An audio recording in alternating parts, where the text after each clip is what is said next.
सर्वेभ्यः श्रोतृभ्यः नमो नमः। साप्ताहिकी इत्येतस्मिन् कार्यक्रमे भवतां समीक्षां स्वागतम्। अहमस्मि कार्यक्रमस्योद्घोषिका ऋचा झा। अस्मिन् कार्यक्रमे वयं भवद्भ्यः सर्वेभ्यः संस्कृतभाषायाः संस्कृतेः च विविधाः पक्षाः प्रस्तुमः। अनेन कार्यक्रमेण भवतां ज्ञानस्य वर्धनं भविष्यति, भवन्तः आनन्दस्य अनुभवं करिष्यन्ति इति आशास्यते। श्रोतारः, यथा वयं जानीमः यत् संस्कृतसाहित्ये सुभाषितं तानि अमूल्यानि रत्नानि सन्ति यानि अस्माकं जीवने दिशां प्रेरणां च ददति। ज्ञानमेव सर्वं यथोच्यते अपि न हि ज्ञानेन सदृशं पवित्रमिह विद्यते। अतः आगच्छन्तु कार्यक्रमस्य प्रारम्भं सुभाषितेन कुर्मः, यच्च प्रस्तौति अस्माकं सहयोगिनी निधिः झा। कश्चित् कस्यचिन्मित्रम् न कश्चित् कस्यचित् रिपुः, अर्थस्तु निबध्यन्ते मित्राणि रिपवस्तथा। अर्थात न कोई किसी का मित्र है और न ही शत्रु। कार्यवश ही लोग मित्र और शत्रु बनते हैं। धन्यवाद। सम्यक्। इदानीम् अग्रिमं प्रसङ्गप्रभागं प्रति गच्छामः, यत्र निधिः तिवारी प्रस्तौति भवान्यष्टकमिति। न तातो न माता न बन्धुर्न दाता, न तातो न माता न बन्धुर्न दाता, न पुत्रो न पुत्री न भृत्यो न भर्ता, न जाया न विद्या न वृत्तिर्ममैव, न जाया न विद्या न वृत्तिर्ममैव। गतिस्त्वं त्वमेका भवानी, भवाब्धाव पारे महादुःखभीरो, पपाता प्रकामी प्रलोभी प्रमत्तः, कुसंसार पाश प्रबद्धः सदाहं, कुसंसार पाश प्रबद्धः सदाहं। गतिस्त्वं त्वमेका भवानी, न जानामि पुण्यं न जानामि तीर्थं, न जानामि मुक्तिं लयं वा कदाचित्, न जानामि भक्तिं व्रतं वापि मातर्, जानामि भक्तिं व्रतं वापि मातर्। गतिस्त्वं त्वमेका भवानी, गतिस्त्वं त्वमेका भवानी। अहो सत्यम्, अस्मिन् जगति माता भवानी एव सन्मार्गाय गतिः। सम्प्रति सप्ताहस्य प्रमुखाः वार्ताः आदाय उपस्थिता अस्ति सुषमा कुमारी। आगच्छन्तु जानीमः साप्ताहिकी वार्ताः। प्रधानमन्त्रिणा नरेन्द्रमोदिना नवदिल्ल्यां सिंगापुर राष्ट्रपतिना थर्मन् षण्मुगरत्नं वर्येण समं मेलनं विहितम्। राष्ट्रपति षण्मुगरत्नं राष्ट्रपतिवर्यया द्रौपदी मुर्मू सार्धं सम्भाषणम् अपि विहितम्। गृहमन्त्रिणा अमितशाहेन 7 विमानपत्तनेषु fast track immigration trusted traveller इत्यस्य कार्यक्रमस्य शुभारम्भः विहितम्। वायोः गुणवत्ता पुनः दूषित श्रेण्याम् आगमनात् दिल्ली एनसीआर क्षेत्रेषु 4th श्रेण्याः ग्रैप नियमः प्रभावीभूतो जातः। कठोरतम प्रतिबन्धाः पुनः स्थापिताः सन्ति। इस्राएल हमास देशयोर्मध्ये गजायां युद्धविरामः बन्धकानां मुक्तिसम्बद्ध सन्धिपत्रे सहमतिः जातास्ति। अमेरिका देशेन भाभा परमाणु अनुसन्धान केन्द्रं समेत्य भारतीय समवायैः प्रतिबन्धः अपसारितः। प्रयागराज महाकुम्भमेलके भव्य सांस्कृतिक आयोजनं संस्कृतेः महाकुम्भः इति प्रारब्धम्। भारतीय पुरुष महिला दले खो खो विश्व चषक प्रतियोगितायाः प्रागुपान्त्यचक्रं प्रविष्टे। अस्तु श्रोतारः, यथा जानीमो वयं यज्ञानमेव परमं बलम्। अतः अग्रिमे ज्ञानविज्ञानप्रभागे अस्माकं ज्ञानस्य संवर्धनाय अद्य अस्माभिः सह उपस्थितो अस्ति अस्माकं सहयोगिना जतिन शर्मणा सह असमप्रदेशस्य संस्कृतभाषा विज्ञानविषयज्ञः भारतीय शिक्षा मन्त्रालये असमीया भाषायाः अनुवादकत्वेन कार्यरतः च दीपङ्कर भट्टाचार्यः। अयि प्रियाः श्रोतारः, अद्य अस्माभिः साकम् आकाशवाण्यां ज्ञानविज्ञानसाक्षात्कारप्रभागे उपस्थिताः वर्तन्ते भारतीय शिक्षा मन्त्रालये इह असमीया भाषायाः अनुवादकत्वेन कार्यरतः श्रीमान् दीपाङ्कर भट्टाचार्य महोदयः।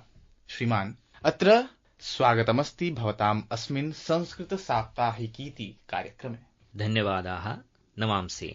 अस्तु महोदय, अस्माकं श्रोतारः ज्ञातुमिच्छन्ति यत् राष्ट्रियशिक्षानीत्यां संस्कृतस्य स्थितेः वर्तमानसमये किं महत्त्वमिति कृपया प्रतिपाद्यताम्। एवं, तत्र यथोक्तं दण्डिना इदम् अन्धं तमः कृष्णं जायेत भुवनत्रयं यदि शब्दाः वयं लोके असंसारं न दीप्यते। तथैव राष्ट्रियसंस्कृतनीत्यां भाषाविषये दत्तमिदानीं महत्प्राधान्यं। प्रायशः 6,200 भाषा इति अस्य पदस्य व्यवहारः कृतः। तदनन्तरं संस्कृतस्य अथवा संस्कृतम् इति अस्य पदस्य एव व्यवहारः तत्र राष्ट्रियसंस्कृतनीत्यां 23 संख्यकम् अस्ति। अस्तु, इण्डियन् क्लासिकल् लैङ्ग्वेजेस् अथवा भारतीय शास्त्रीय भाषा इति अस्य पदस्य व्यवहारः 12 तत्र जातम्। तर्हि अनेनैव ज्ञातं कियत् तत्र प्राधान्यं भाषाविषये प्रदत्तमिति। तत्र राष्ट्रियसंस्कृतनीत्यां 4थे अध्याये 22तमे अध्याये च भाषाविषयकं बहु कथितमस्ति। मूलतः 4थे अध्याये 16 पुटे तत्र सर्वभारतीयस्तरे अभिधाननिर्माणविषये संस्कृतात् अथवा शास्त्रीयभाषाभ्यः एव शब्दग्रहणं कर्तव्यम् इति स्पष्टत्वेन तत्र उल्लिखितमस्ति। तदनन्तरं पुनः तस्मिन्नेव अध्याये अर्थात् 4थे 18तमे पुटे SSS अर्थात् सिम्पल् स्टैण्डर्ड् संस्कृत सरलमानकसंस्कृतस्य तत्र अध्ययनं वा STS संस्कृत ट्रू संस्कृत संस्कृतेन संस्कृतम् इति अनेन मार्गेण कर्तव्यमिति स्पष्टतया उल्लिखितम्। एवं पुनः 22तमे पुटे अथवा अध्याये 15 पैरा मध्ये तत्र पाठशाला विश्वविद्यालयात् मेन् स्ट्रीम् अथवा मुख्यस्रोते कथं नो संस्कृतस्य प्रयोगः कर्तव्यम् इति तद्विषये स्पष्टतया उल्लिखितम्। किमधिकं तत्र 22तमे पुटे 20 इति पैराग्राफ् मध्ये स्पष्टतया उल्लिखितं यत् भारतीयभाषाणां ज्ञानम् एव रिक्रूट्मेण्ट् यदा नियुक्तिः भविष्यति तस्मिन् समये मुख्य मार्गः भविष्यति, मुख्यः स्तरः भविष्यति, प्रमाणत्वेन गृह्यते च इति तत्र भावः उपस्थापितः। इत्थम् अनया ज्ञायते यत् राष्ट्रियसंस्कृतनीत्यां प्रायशः संस्कृतस्य शास्त्रीयभाषाणां च ये खलु याः भाषाः पुनः संस्कृत आधारिताः एव प्रायशः तासां सर्वासां मूर्धन्यत्वं तत्र प्रतिपादितम्। सत्यं महोदय। अस्तु, तावत् महोदय, वयं ज्ञातुमिच्छामः यत् भारतीयज्ञानपरम्परायां संस्कृतस्य सम्भावितशोधक्षेत्रविषये उत वा अनुन्मेषितशोधक्षेत्रविषये भवतः के विचाराः सन्ति? अहो, समीचीनोऽयं प्रश्नः। तत्र भारतीयज्ञानपरम्परायां वर्तते मूलविषयत्रयम्। लौकिकपरम्परा, पुनः लौकिकप्रयोजनमिति, लौकिकप्रयोजनात् परम्परा, परम्परात् दृष्टिः अर्थात् दृष्ट्या कथं नो अस्माकं ज्ञानपरम्परा इति आभासते। वस्तुतः परम्परा कीदृशी अस्ति, तदनन्तरं तेषां लौकिकप्रयोजनं कथं भवति इति अस्मिन् विषये मूलतः तत्र भारतीयज्ञानपरम्परायाम् उक्तमस्ति। इदानीं तत्र अनुन्मेषितः मार्गः इत्युक्ते कृषिपाकादिषु वर्तन्ते मार्गाः अनेकशः। कृषि इत्यादिषु ज्योतिषकृषिः इदानीमपि अनुद्घाटितः, तत्र कार्यं कर्तव्यम्। पाकशास्त्रे तु केनापि न कार्यकृतम् एतावता। प्रायशः राष्ट्रियसंस्कृतविश्वविद्यालये तिरुपतौ किञ्चित् कार्यं प्रचलन् आसीत्, IIT तिरुपति इत्यनेन। तदनन्तरं एतावता किमपि कार्यम् अद्यावधि न श्रुतम् अस्माभिः। तत्र पुनः पाकशास्त्रे वर्तन्ते विषयाः महान्तः, यथा ताम्बूलमञ्जरी। तत्र ताम्बूलनिर्माणपद्धतिः कीदृशी भवेत्, का प्रणाली तत्र प्रयोक्तव्या इति अस्मिन् विषये अपि तत्र वर्तते। कथं नो वने गते क्षत्रियः कथं नो तत्र भोजनं कुर्यात्, तस्मिन् विषये अपि तत्र क्षेमकुतूहलं, भोजनकुतूहलम् इत्यादिषु ग्रन्थेषु समीचीनतया तत्र उक्तमस्ति। तत्सर्वम् इदानीमपि अनुद्घाटितं कर्तव्यं च। तथैव वाक्चिकित्सा इति अस्मिन् विषये यद्यपि जेम्स् हार्ट्जेल्, सम्पूर्णानन्दमिश्र महाभागैः कार्यं कृतमस्ति, एतावता वैज्ञानिकी परीक्षा अस्माभिः संस्कृतक्षेत्रे न कृता, सापि कर्तव्या। तथैव ट्रैबल् साइन्सेस् तथा ट्रैबल् भाषा अर्थात् जनजातीयभाषा, जनजातीयविज्ञानम् इति अमुष्मिन् क्षेत्रे अपि अद्यावधि तावत् कार्यं न जातं। मया इदानीं क्रियमाणमस्ति। संस्कृतेन कथं नार्त् ईस्ट् पूर्वोत्तरीयक्षेत्रे भारतस्य कथं नो संस्कृतेन तेषां संरक्षणं स्यात्, नाम तासां भाषाणां, जनजातीयभाषाणां संरक्षणं स्यात्, तासाम् अभिधाननिर्माणं, व्याकरणस्य निर्माणं च पाणिनीयदिशा कथं नु कर्तव्यं, तस्मिन् विषये एतावता अपि कार्यं न जातं। कांस्यपात्रादिषु पाकशास्त्रे पुनः यदि कुर्मः, कांस्यपात्रादिषु लौहपात्रादिषु आहारनिर्माणकृते कीदृशः प्रभावः अस्मत् शरीरे सञ्जायते, तद्विषये अपि इतोपि कार्यं कर्तव्यम् इति मम अत्र चिन्तनमस्ति। बहु शोभनं महोदय। अद्य वयं द्रष्टुं शक्नुमः यत् संस्कृतक्षेत्रस्य प्रचारः उत्तरोत्तरं जायमानः वर्तते। तर्हि इदानीम् अस्मिन् क्षेत्रे वृत्त्यर्थं नूतनमार्गाः के भवितुमर्हन्ति इत्यपि कृपया प्रतिपाद्यताम्। शोभनं, तत्र समीचीनः अयं प्रश्नः। किमिति तत्र प्रयोजनं नाम इति उक्तमासीत्, यमर्थम् अधिकृत्य प्रवर्तते तत् प्रयोजनमिति न्यायशास्त्रे। सत्यम्।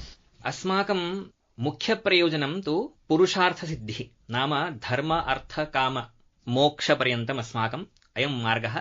तर्हि इदानीम् अस्मिन् मार्गे एतावता संस्कृतस्य के वृत्तयः वर्तन्ते इति अपि अस्माभिः ज्ञातव्यम्। इदानीं जायमानानां तत्र अध्यापकः, शिक्षकः, लोकसेवा आयोगे वा भवतु, भाषाविद्, वैयाकरणः, लेखकः अथवा परियोजनसहायकः, प्रोजेक्ट् असिस्टेण्ट् इति भवति, भारतज्ञः, इण्डोलजिस्ट्, विधिज्ञः, वाक्चिकित्सकः, अनुवादकश्च एते वर्तन्ते एव। किन्तु एतस्मिन् समये कृत्रिमबुद्धिमत्ता इत्यादीनाम् आगमनात् अनन्तरम् अस्माकं संस्कृतज्ञानां स्थितिः का भवेत्? तर्हि तस्य प्रश्नस्य उत्तररूपेण एतद् वक्तुं शक्यते।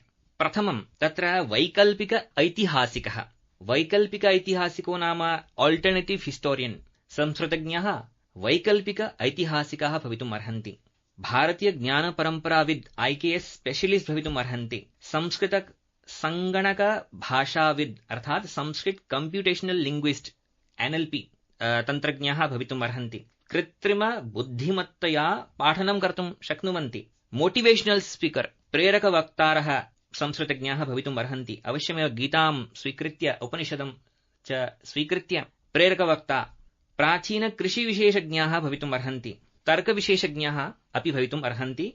तत्र न्यायालये एव भवतु, विद्यालये एव भवतु, तर्कविशेषज्ञानाम् अत्यावश्यकत्वम् इदानीं जायते। इतोपि यदि वक्तुं शक्यते चेत् संस्कृतभाषा तथ्यविशेषज्ञः, संस्कृतभाषा अभियन्ता, संस्कृतविषयनिर्मातारः संस्कृतज्ञाः भवितुम् अर्हन्ति। बहु शोभनं महोदय।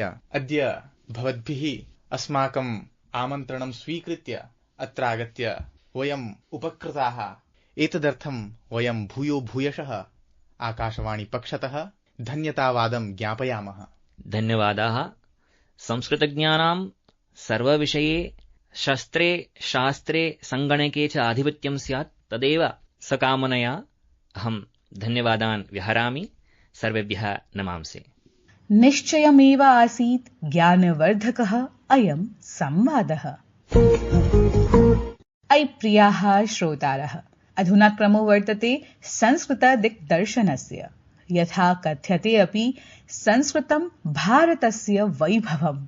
अतः अस्मिन् प्रभागे अस्माकं सहयोगी पुरुषोत्तम शर्मा संस्कृतस्य प्रवर्धनाय जगति अनुष्ठिताः संस्कृतभाषायाः तत्सम्बन्धितानां च वार्ताः प्रस्तौति।